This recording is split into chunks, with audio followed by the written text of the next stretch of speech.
बार फिर वो तस्वीरें ले लीजिए स्क्रीन पर जो एयरपोर्ट पर अमित शाह जी और शुभेंदु अधिकारी के बीच एक अच्छी ट्यूनिंग दिखाती हैं। तो ये बात पहले हम कर लें सर, ये शाम को 4 बजे विधायक दल की बैठक होगी।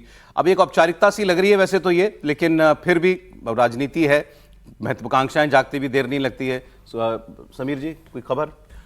नहीं, लगभग शुभेंदु अधिकारी का लगता है मुख्यमंत्री बनना यह लगभग तय हो चुका है और उनको इस बात के संकेत भी दे दिए गए। तो मुझे लगता है कि चुनाव प्रचार के दौरान जिस तरीके से शुभेंदु अधिकारी को लेकर भारतीय जनता पार्टी के तमाम वरिष्ठ नेताओं के जो बयान आए थे, अमित शाह जी ने जिस तरीके से बयान दिया था, प्रधानमंत्री मोदी ने शुभेंदु अधिकारी की जिस तरीके से तारीफ की थी, और मुझे लगता है कि अब ये लगभग ये तय हो चुका है, अमित शाह जी बैठक लेंगे तो वो बनेंगे। और अमित शाह जी गए हैं तो ये एक बड़ी बात है। और राज्य भी इतना बड़ा है, बंगाल जैसा राज्य फतेह किया है, कोई छोटा राज्य फतेह नहीं किया है। पहली बार बंगाल में भारतीय जनता पार्टी अपने पूर्ण बहुमत की सरकार बनाने जा रही है, किसी भी बिना गठबंधन के, और प्रचंड बहुमत मिला है भारतीय जनता पार्टी को। तो निश्चित रूप से अमित शाह ने जो रणनीति बंगाल की लंबे समय से तय की थी, 2014 में जब वो राष्ट्रीय अध्यक्ष बने, उसके बाद से बंगाल उनके फोकस में विशेष रूप से रहा था। हालांकि ठीक है कि 2016 में भारतीय जनता पार्टी बहुत बेहतर नहीं कर पाई, 2022 में नहीं कर पाई, लेकिन मुझे लगता है कि अब जो भारतीय जनता पार्टी ने जो प्रदर्शन किया है, इस पे अमित शाह, भारतीय जनता पार्टी और संघ का लंबे समय का जो संघर्ष रहा है, जमीन स्तर पर काम रहा है, उसका असर देखने को मिला। और इसलिए अमित शाह को वहाँ केंद्रीय पर्यवेक्षक, आपके पास जो रिपोर्ट है वही हमारे पास है कि शुभेंदु अधिकारी अगले मुख्यमंत्री होंगे, इसमें कोई संशय जैसी बात नहीं है। महिला उप मुख्यमंत्री का लगभग तय हो गया कि महिला को वो चल रहा है कि भाई अब उप मुख्यमंत्री बीजेपी बनाती है हर राज्य के अंदर, तो उसमें यह है कि नॉर्थ बंगाल चूंकि वो हमेशा साथ देता आया है बीजेपी का, तो वहां से एक लीडर हो सकती है और एक महिला कोई डिप्टी सीएम हो सकती है। ऐसी बातें चल रही हैं क्योंकि महिला मुख्यमंत्री रही है 15 साल, तो एक वो फील छीन नहीं लेना चाहती भाजपा वहां से कि भाई एक वो चलता रहे। लेकिन अमित शाह जी के जाने को कुछ लोग जो तूल दे रहे हैं, इसमें क्या बात है कि अमित शाह जी वहां पहुंचे हैं? उनके साथ मोहन मांझी भी गए हैं ऑब्जर्वर बन के, उनकी तो कोई बात नहीं कर रहा है। अमित शाह जी पहुंचे ऑब्जर्वर बन के, तो लोग कह रहे हैं पता नहीं कि बहुत बड़ा होने वाला है, या ऐसा ना हो कि कोई वहां पर मतलब लोकल लीडरशिप में से दिया जाए या बीजेपी का आदमी दिया जाए, ऐसी बात कोई उठ जाए, उसको प्रीएम्प्ट करने के लिए शाह साहब का होना जरूरी था। इसलिए ज़्यादा हो रही है क्योंकि बहुत सारे लोग असम को याद कर रहे हैं कि असम में जब पहली बार सरकार बनी भारतीय जनता पार्टी की, तो वो सरकार भी हिमंता बिस्वा शर्मा के ही नेतृत्व में चुनाव लड़ा गया था। पूरा चुनाव हिमंता बिस्वा शर्मा ने लड़ा था और कांग्रेस को जो पलटने का काम किया था वो हिमंता ने किया था। लेकिन फाइनली बीजेपी ने बनाया चीफ मिनिस्टर सर्बानंद सोनोवाल को। वो एक लोगों के दिमाग में है, लेकिन यहाँ मुझे संभावना बहुत कम लगती है। वैसे तो राजनीति की संभावनाएं हमेशा बनी रहती है, और अमित शाह गए हैं तो वो एक उनको ताकत देने के लिए भी गए हैं और ये मैसेज देने के लिए भी कि मैं हूँ ना। तो ये मैसेज है, इसको बहुत ऐसा देखना कि शुभेंदु को नहीं बनाएंगे। और शुभेंदु का मतलब है भारतीय जनता पार्टी का बंगाल एडिशन। यदि आप शुभेंदु को नहीं बनाएंगे तो फिर वही डिबेट चलती रहेगी। तो वो एक बंगाल एडिशन बन गया है भारतीय जनता पार्टी का। उसका कवर पेज जो है ना, वो शुभेंदु अधिकारी है, कवर पेज बिल्कुल है, बिल्कुल। तो इसलिए वो मुझे बहुत कम संभावना लगती है कि शुभेंदु की बजाय किसी को बनाया जाए। दूसरा, ममता बनर्जी जैसी ताकतवर मुख्यमंत्री को 2 बार हराना। दूसरा, टीएमसी जैसी पार्टी के ताकतवर संगठन और सिस्टम को मुकाबला करना, समझना जानने वाला, उसमें शुभेंदु अधिकारी के पास सारे बॉक्सेस टिक होते हैं।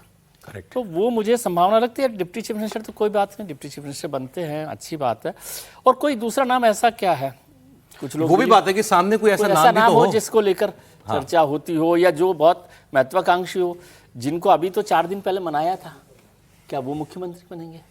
जिनका थोड़े दिन पहले ही मनाया था ना, दिलीप घोष साहब। मतलब वो मैं वही कहने ही जा रहा था कि वहां तो प्रदेश अध्यक्ष ही बार-बार बदलती रही है, प्रदेश अध्यक्ष बार-बार बदलती रही है, तो इसलिए कोई ऐसा नाम भी बड़ा नहीं है जिसको लेकर किया जाए। तो संभावना यही है। और बीजेपी का बंगाल फेस शुभेंदु अधिकारी है, और भारतीय जनता पार्टी चाहेगी कि बंगाल के लोगों ने जैसे इलेक्शन में जो मैंडेट दिया भारतीय जनता पार्टी को अपनाने का, वो उस पर मोहर लगे। तो इस पर ये आम राय है ना आप सबकी भी कि भाई शुभेंदु के अलावा कोई व्यक्ति और दिखाई देता नहीं। अमित शाह जी की महत्वपूर्ण है, हम लोग चर्चा करते रहिए। बाकी देखिए उसमें ये मैं इसमें आपको राइटर दे देता हूं।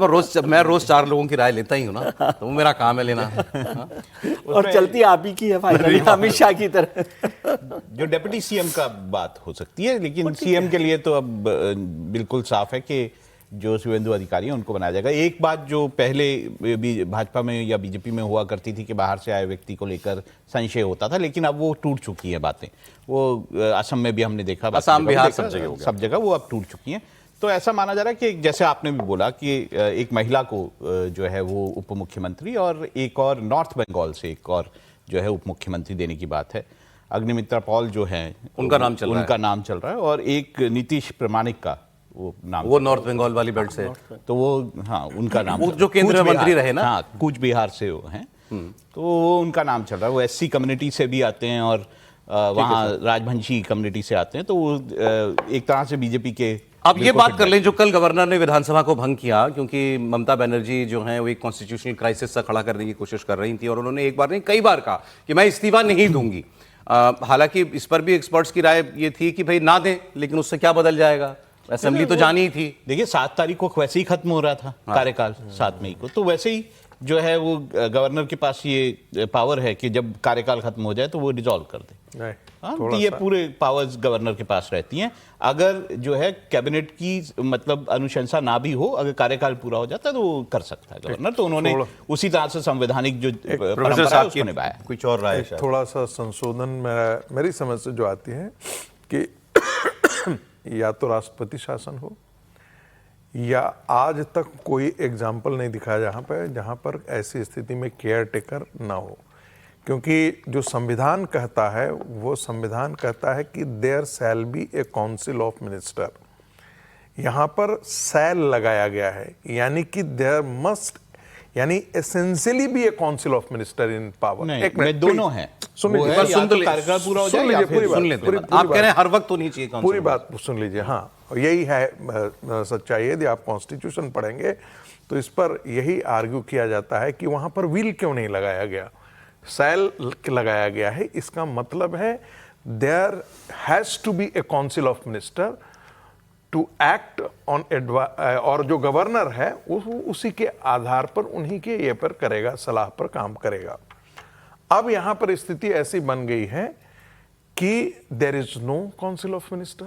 अब मंत्री में है ही नहीं। आप देखते होंगे कि कोई चीफ मिनिस्टर हार जाता था तो वो त्याग पत्र देने जाता था और उस पर कहा जाता था कि कोई बात नहीं है, आप तब तक बने रहिए जब तक कि नई सरकार नहीं बन जाती है। क्यों ऐसा कहा जाता था? इसीलिए कहा जाता था ताकि वो जो संविधान की धारा है कि there shall be a council of minister, उसी को ध्यान में रखते हुए ऐसा कहा जाता था। तो ये बड़ा ये दुविधाजनक स्थिति जो जिसे कॉन्स्टिट्यूशनल क्राइसिस हम कहें, अब ये हो सकता है कि इसी को लेकर के मुझे लगता है कि वो कह रही थी कि हम कोर्ट में भी जा सकते हैं और या तो आप हमको डिसमिस कर दीजिए। वो डिसमिसल करने का मतलब था कि फिर आपको राष्ट्रपति शासन 2 दिन के लिए लगाना पड़ता, और राष्ट्रपति शासन आप लगाते तो हो सकता है कि 2 दिन के लिए राष्ट्रपति शासन लगा करके आप अपने आप हटा लेते, नहीं तो राष्ट्रपति शासन जो है वो फिर जाकर के पार्लियामेंट में जाते। सब लोगों ने बताया देखिए राष्ट्रपति शासन लगा दें, वो तो पार्लियामेंट, वो तो देखिए पॉलिटिकल उनका पोस्चरिंग था जो विजय जी भी कल कह रहे थे, लेकिन मैं हमेशा मानता हूँ बड़ा खतरनाक पॉलिटिकल पोस्चरिंग है। जैसे अरविंद केजरीवाल ने कहा कि भाई हम जेल में हैं, हम यहाँ से शासन चलाते हैं, और सुप्रीम कोर्ट मामला गया तो सुप्रीम कोर्ट ने कहा कि भाई वाकई हम कुछ नहीं कर सकते क्योंकि कोई ऐसा प्रावधान नहीं है, संविधान का ऐसा कोई प्रावधान नहीं है।